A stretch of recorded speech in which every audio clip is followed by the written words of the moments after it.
အဲကန်ရှိရောက်มาတော့ကြာကြီးကအဲကန်ရှိမှထိုင်ပြီးသတင်းစာဖတ်နေခဲ့တာပါဟိုမိမဘာတော့ကျုပ်လေတာတင်တို့နဲ့ကျူထိုင်းရင်ဆိုင်လေးခဏတော့သွားကြည့်လို့ပါဘာထိုင်းရင်ဆိုင်ဟုတ်လားအော်ဟုတ်ပါတယ်ဘာပြောလိုက်တယ်အလုတ်လို့ဖို့ကမစင်စားဘူးအလေလိုက်ဖို့ပဲတွေးနေရကောင်သိစမ်းအဲ့လိုပြောပြီးကြာကြီးကတောင်းကိုကန်ပြက်လိုက်တာ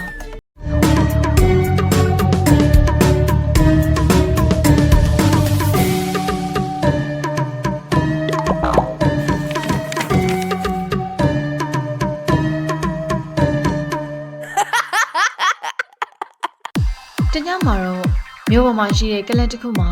တောင်တို့တကယ်ချင်း၃ယောက်ကဝင်ကန်းနေခဲ့ကြတယ်။တောင်ကဝုတ်ရိတ်စိုးဘီကလည်းတောင်တိုင်လိုက်ဆိုတော့တယ်။ဝုတ်ရိတ်အဲ့ဒီအချိန်မှာပဲစေမမရှိနေတဲ့အဆိုတော်ကမိုက်ကန်ပြီးတော့ဟဲတော့တာပါ။ကဲလှုပ်မယ်မင်းတို့အစီတုံးတွေကြားဖို့အတွက်လှုပ်မယ်ခုံထားမယ်ဟိ။တာတင်ကဒီကလပ်ကလည်းဂျင်ုံကြနေရမယ်။အစီတွေကြားဖို့ခုံရအောင်စိုးဘီကအဲ့လိုဆိုလေခုံကြတာပေါ့ကွာရိတ်အဲ့လိုနဲ့သူတို့၃ယောက်တောင်ကုံမောက်နေခဲ့ကြတယ်အဲ့ဒါနဲ့သားတင်ကဟေးဟိုဝိုင်းမှာတယောက်တည်းထိုင်နေတဲ့မိန်းကလေးကိုကြည့်ကြစမ်းမအောင်မလောက်လားတောင်ကနေလှယုံနေဘဲကမလဲမိုးဘွားနက်သက်ကြွေကြလာရဲ့နက်သမီးလေးတိုင်းပဲဒါဆိုဒါလို့အဲ့ဒီမိန်းကလေးကိုမင်းသွားပြောကြည့်ပါလားစိုးဘီကလည်းဟုတ်တယ်တောင်ရဲ့ငါတို့ရွှေရလေအိမ်တော်ပြောရမယ့်အရွယ်တဲ့ကိုကြော်လွန်နေပြီဟာမင်းသွားပြောကြည့်ပါလားငါဘာသွားပြောရမှာလဲဟာတာတင်က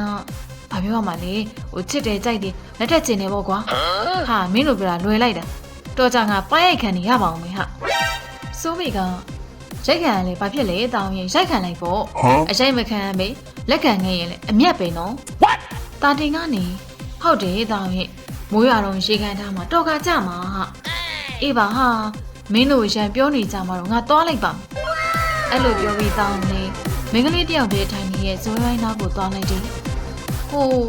ဒီကောင်မှလူရှိလားမသိဘူးမရှိပါဘူးရှင့်ဟုတ်အဲ့လိုဆိုရင်ကျုပ်ထိုင်မယ်နော်ဟုတ်ထိုင်ပါ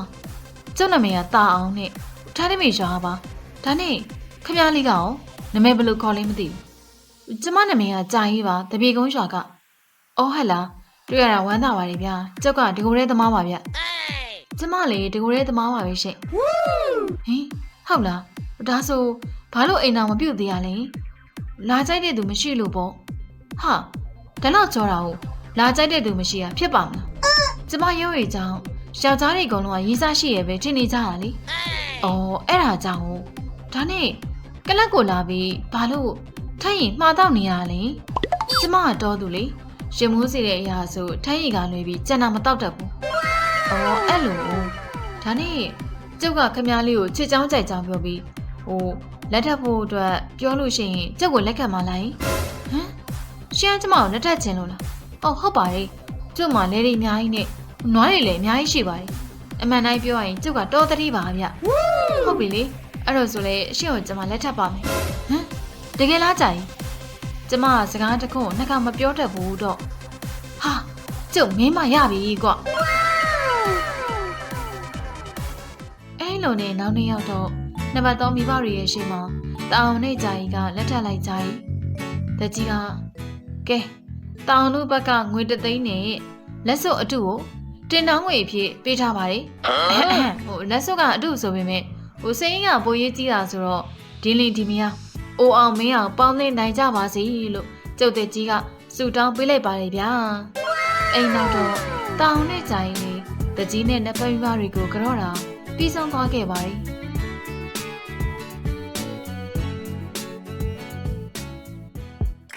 အိမ်နောက်တော့တောင်နဲ့ဂျာကြီးက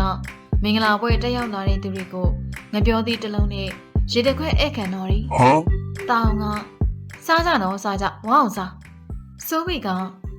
မင်းမင်္ဂလာဆောင်ကိုငပြောသည့်တစ်လုံးနဲ့ရေလေးတစ်ခွက်တိုက်တာဘာဝအောင်စားလဲဟာ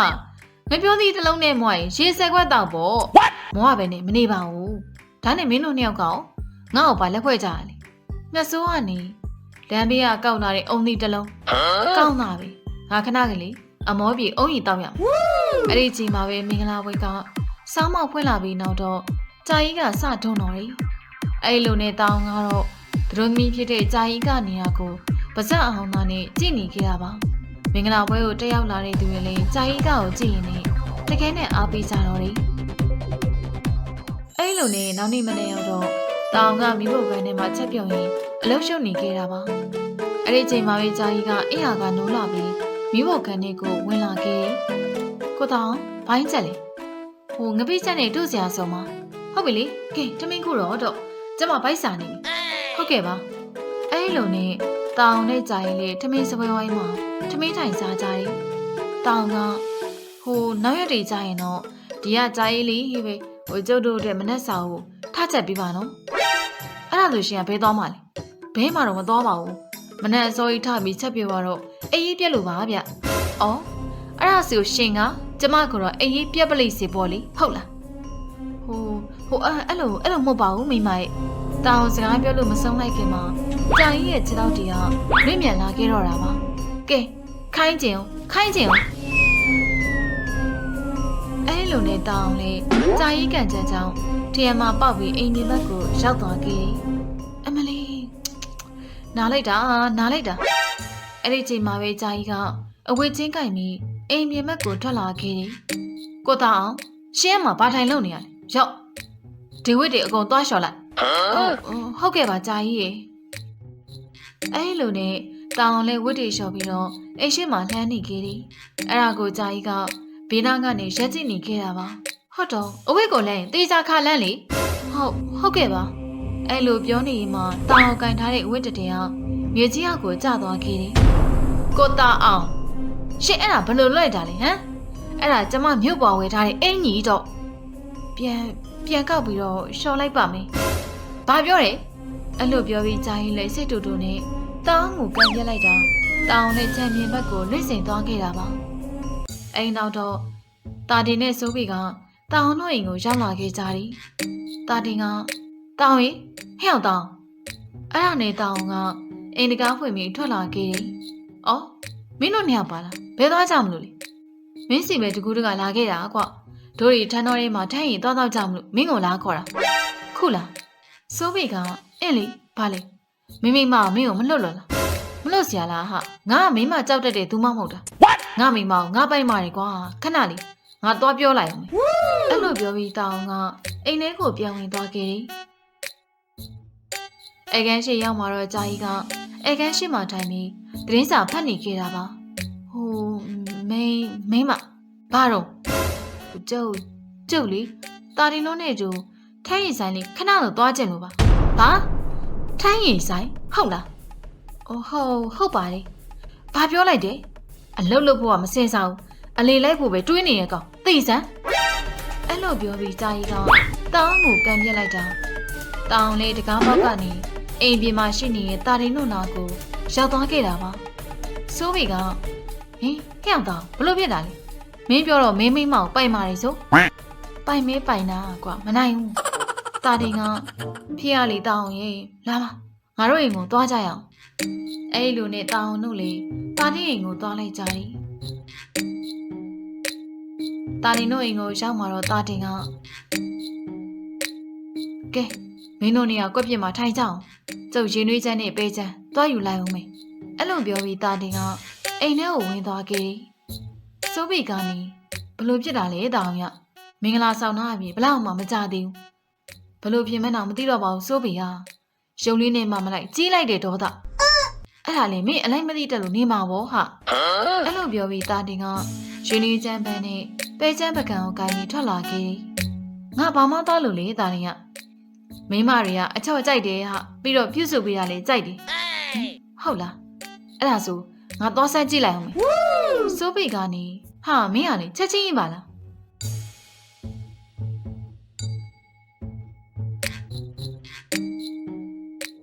အဲ့လိုနဲ့အိမ်ကိုရောက်มาတော့အဲကန်းရှိမှထိုင်ရင်သတင်းစာဖတ်နေတဲ့ကြာကြီးနာကိုသွားလိုက်တယ်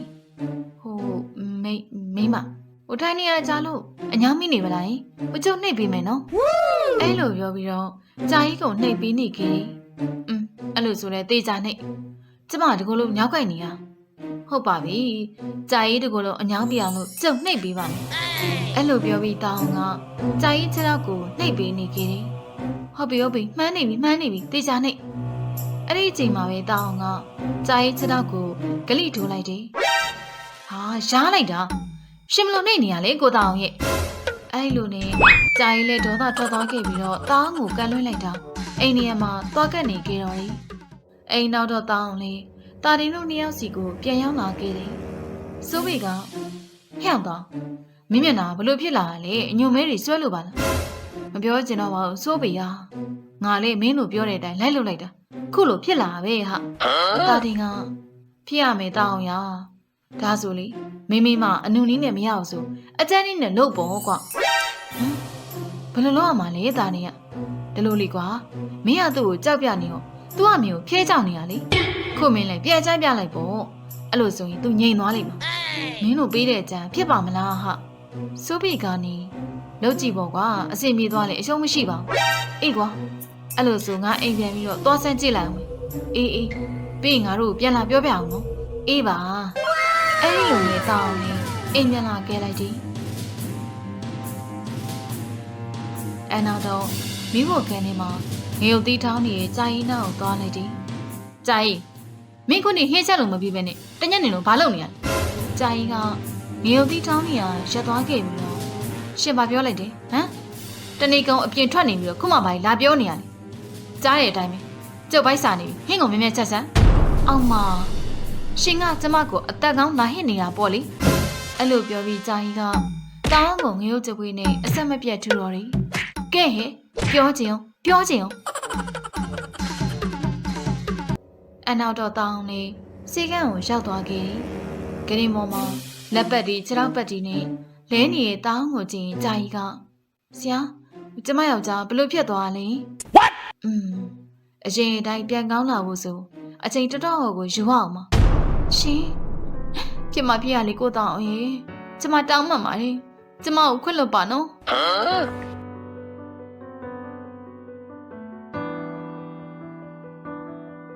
အိမ်နောက်တော့ကြာရင်လေ